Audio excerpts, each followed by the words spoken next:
Fallout tweeted this out just a few hours ago, and I was going to do a different video about something different entirely, but we'll save that for tomorrow because I think this is huge. And we did a video about this last week, just about how Fallout, the television show, is this cultural moment and has huge ramifications, I think, for the future of Xbox, for the future of Game Pass.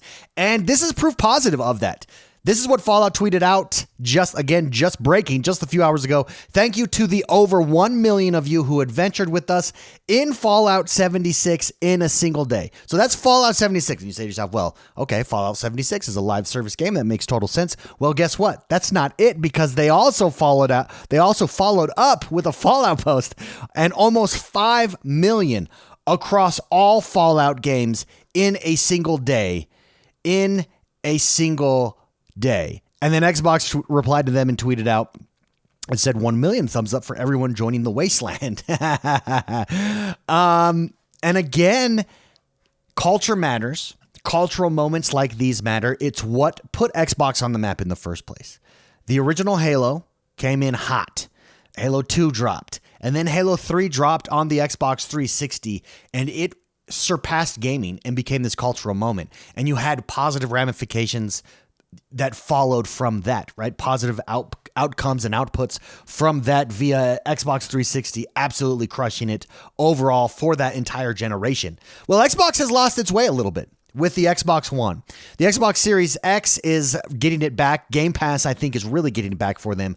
But cultural moments like this really help Xbox get back their mojo, and I think cannot be understated.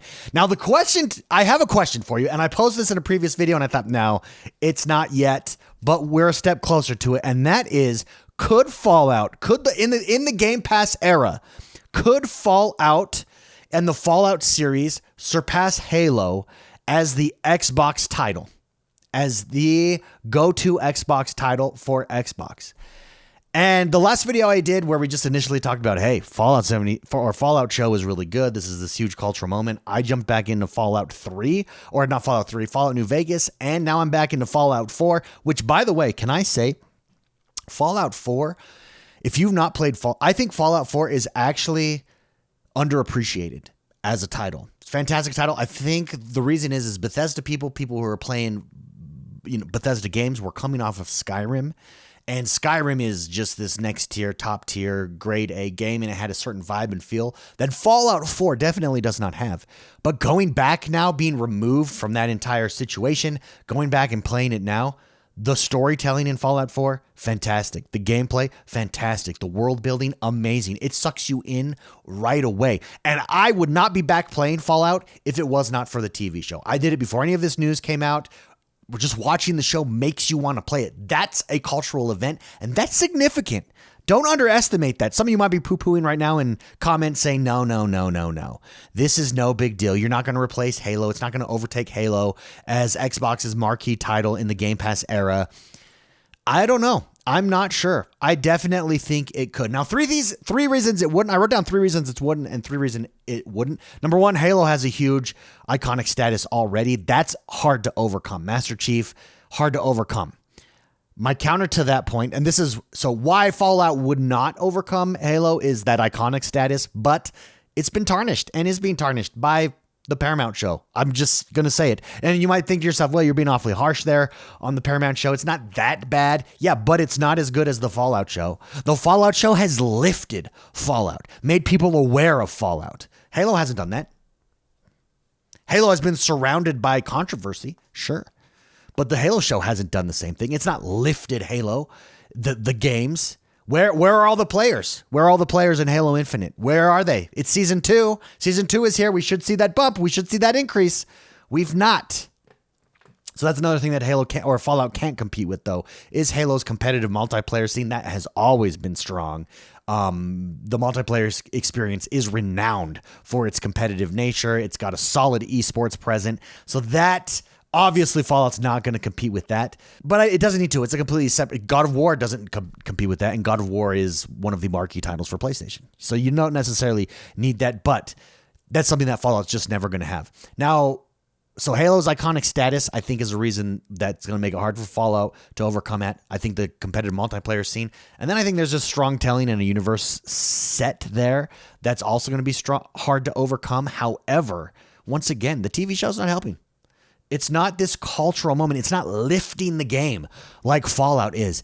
And so I'm going to have this hot take. I think Fallout could overtake Halo as Xbox marquee title, and I think it's going to because we're in the Game Pass era. Because this kind of 1-2 punch matters. Now, who else could overtake it? Gears. I actually think Gears is probably better situated because Gears is only Xbox, whereas Fallout is everywhere, so it's less identifiable with Xbox. But Gears definitely could if you do the Gears show right. It's going to be interesting to see if they can. But as of right now, just look at the success. 1 million into Fallout 76 in one day. 5 million across all of their past titles. These games are 6+ years old, 7+ years old, 8+ years old, and older. And people are jumping back into them because of the TV show. These iconic cultural moments matter. And they matter especially in a Game Pass era. They matter especially more now because of Game Pass, I think. So here you go. Here's my 3 reasons I think Fallout would overtake Halo as the marquee Xbox title in a Game Pass era. Number 1, the Game Pass subscription model itself. So Fallout has this moment on television. It's iconic. We're going to get it again with season 2. The hype is going to be even bigger because everybody, hey, the word is out about Fallout, the series. Let's see how season 2 does. Imagine when season 2 drops. Guess what? You can go play the game for free. Well, not for free. You can go subscribe to this Game Pass thing, this thing called Game Pass. Maybe get a month free. Maybe get 3 months free. Whatever the deal is at the time. And you get to try out Fallout. That's huge. That's so huge. And that could convert people not just to Game Pass, but to Fallout, a series and gameplay in and of itself, because you don't get that anywhere else. You've got to drop dollars on it everywhere else, right? So it could be used as this selling point for Game Pass, which then would just bump up Game Pass and bump up Fallout as the marquee title, for Xbox and for Game Pass. Fallout games have content expansion and longevity. That's reason number 2. Mods. Let's just talk mods. Mods alone bring infinite playability to your games. I think Bethesda's been very smart in it. I think Fallout 4 has it. You got Fallout London that's dropping soon, which is this huge mod in the Fallout verse that a lot of people are excited for. Not only that, Fallout 4 itself has got some pretty solid DLC out there and expansions already. Far Harbor being, I think, at the forefront of what players consider the best of the expansions there.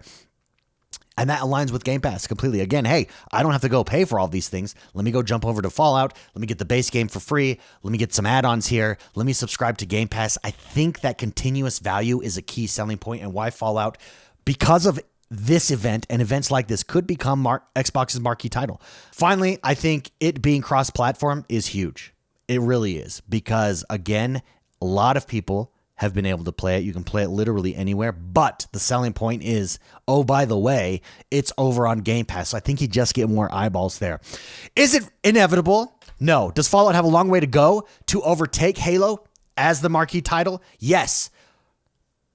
But it's cultural moments like these that I think there's a real chance that Fallout could be that. I think it fits where Xbox has been missing, and that's single player RPGs, to get people to into their model, into the Game Pass model, into an Xbox console overall.